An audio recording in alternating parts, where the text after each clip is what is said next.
सर्वांना नमस्कार. अहिल्यानगर सिटीमध्ये शुक्रवारी एक घटना घडला होता. त्यामध्ये धीरज परदेशी काल 2 वाजे सुमारास ते मयत झालेला आहे.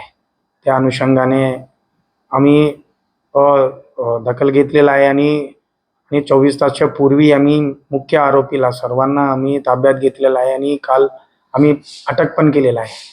तदनंतर जे फॅमिलीच्या रिक्वेस्टनुसार ते त्यांच्या पोस्टमॉर्टम आम्ही छत्रपती संभाजीनगरला आम्ही पाठवलेलं आहे काल आणि आता त्यांच्या पोस्टमॉर्टम पण सुरू झालेले आहे आणि पूर्ण सिटीमध्ये आम्ही मोठा बंदोबस्त लावलेला आहे आणि जनताला हे मीडिया माध्यमातून मी सर्वांना मी आवाहन करतो, कोणीही कायदा हाताला घेऊ नये, कोणी कोणत्याही प्रेशरमध्ये तुम्ही जबरदस्ती शॉप बंद करू नये.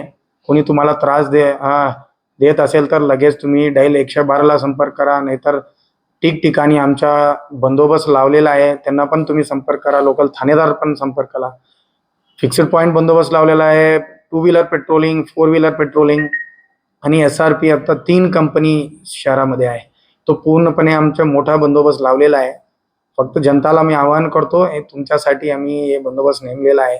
कोणाला दबावामध्ये काही तुम्हाला त्रास असेल तर लगेच आम्हाला कळवा, आम्ही तुमच्यासाठी आहे.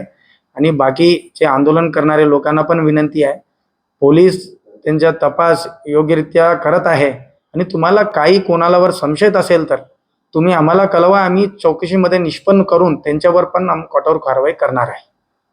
मात्र यात मुख्य आरोपी जे आहेत तर ते अटक नाहीत असा दावा केला जातोय जे हिंदुत्ववादी कार्यकर्ते आहेत त्यांच्याकडनं. तर काय नेमकं कसं त्यांचं तुम्हाला सांगू इच्छितो तुमच्या माध्यमातून, जे FIR मध्ये जे नाव टाकलेलं आहे त्यांच्या अतिरिक्त आम्ही 2 अजून लोक जे मदत केलेलं आहे त्यांना पण आम्ही अटक केलेलं आहे. एकूण आम्ही 6 आरोपीला अटक केलेलं आहे. ते जे नाव दिलेलं होतं FIR मध्ये त्यांना सर्वांनी आम्ही अटक केलेलं आहे आणि जे त्याच्या मागे कोण आहे ते पण तपास सुरू झालेला आहे.